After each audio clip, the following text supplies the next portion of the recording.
ever digital newsletter presented by Yuma Union High School District. My name's Eric Patton, and along with my co-host James Kuzniak, we're going to provide updates about what's been going on around campuses across the district, as well as a few newsworthy items. James, welcome. Let's share a little bit about what's been coming up in today's update. In this episode, we're going to talk about fall sports, band, select clubs offered on each campus, and the ACT test. We're also going to announce a contest for teachers to submit avid strategies for a special prize. More on that later. Let's get to some news.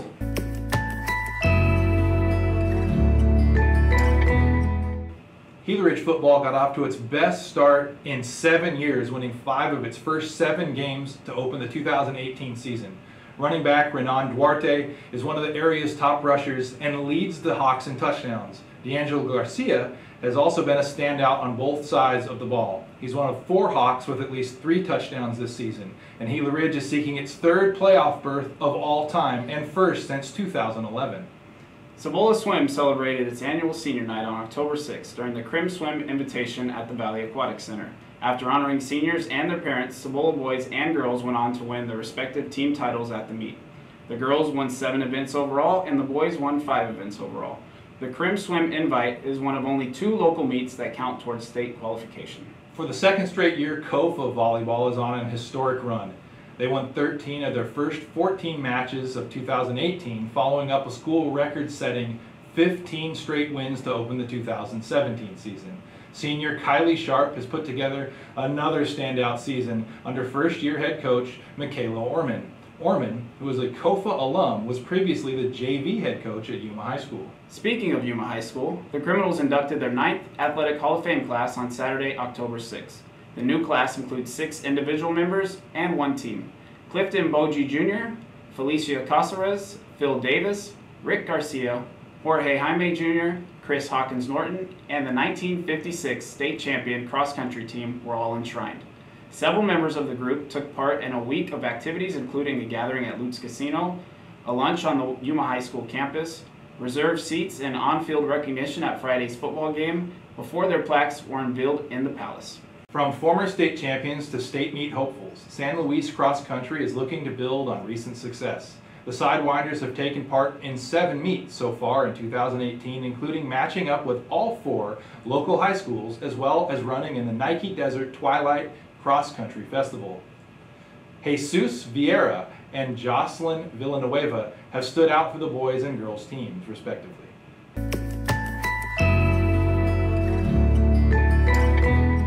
From athletics, we move on to activities. There are dozens of clubs available on all of our campuses, but we thought it would be nice to spotlight a few of them. First, let's take a look at the newly added drama class and club from Vista Alternative High School.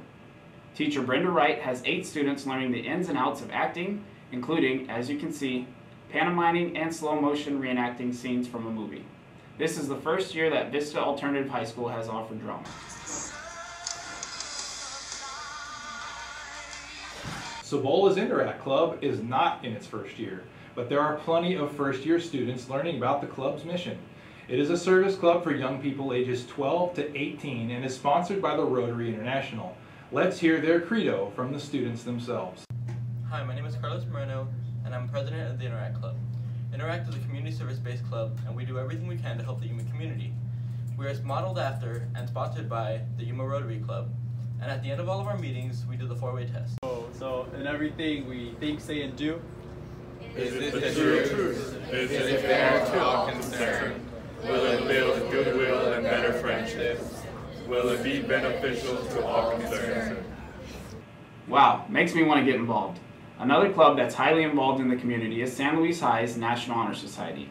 Advisor Betsy Jacobson introduced new members recently, but the club has often been doing out-of-the-box activities to gain social awareness.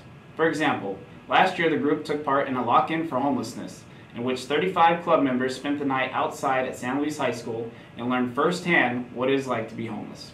Another group that recently held a lock-in was Kofa's Junior State of America Club. They had more than 40 students participate, and is just one of the many things the club has done to connect, including taking part in the homecoming parade and selling concessions at football games to help raise money for student scholarships and travel to state events. In case you're wondering, JSA stands for Junior State of America, which we said already, and it helps train students to be better debaters and civic participants. It has also been a vehicle for several incredible opportunities, with SCOFA members attending JSA summer school at some of the country's premier universities last summer. The last club we wanted to talk about is Gila Ridge Spanish Club. Here's a quick rundown from the club's leader. Me llamo YUHSD y soy secretaria en el Club de Español. Hi, I'm Jose Corralias, and I am the treasurer and historian of the Spanish Club.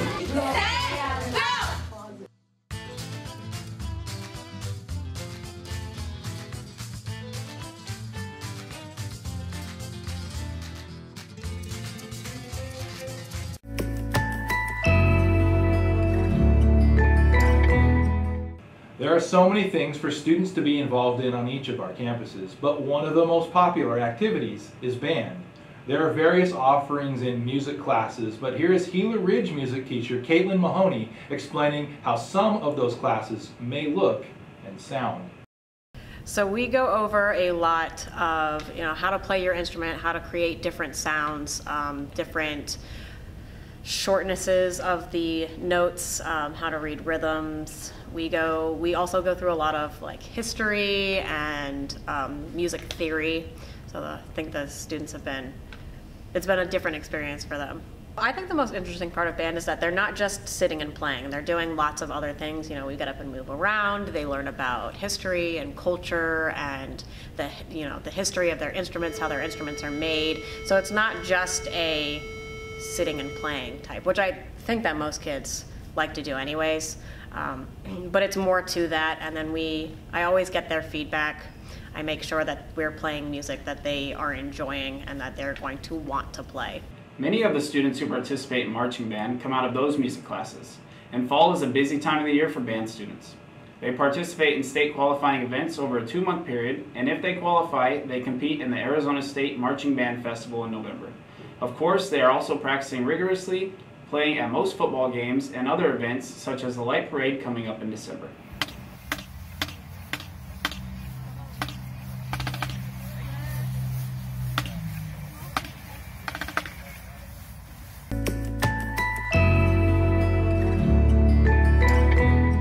Something else different going on in the district this year is the new choice of how we measure student achievement. Superintendent Gina Thompson announced in July that our district will now use the ACT exam, which was selected from the menu of assessment offered by the State Board of Education, as the means to measure student achievement over time.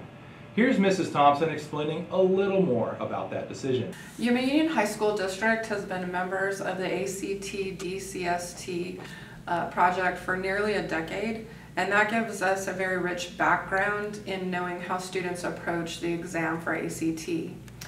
ACT is our normed exam and has been a long-standing indicator of college readiness and also an indicator for college success.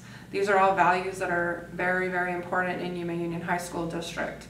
We believe in the investment and believe that students are college and career ready. ACT also provides us a target that doesn't move from year to year, and we try to take advantage of that menu of assessment options from our State Board of Education. It allows our students and our teachers to focus on an end result using very valuable teaching every day. It is going to be a new exam, it'll be a new experience for us as a district, and we know that there are implementation challenges, but not only do we believe in our students, we very much believe in our teachers, our counselors, and all staff. And we believe that we have quality administrators that can put key plans into place. Another nice thing about the ACT is that there are a vast number of resources for students to tap into to prepare at no cost. It allows for every stakeholder to become involved in preparing for the college and career pathways.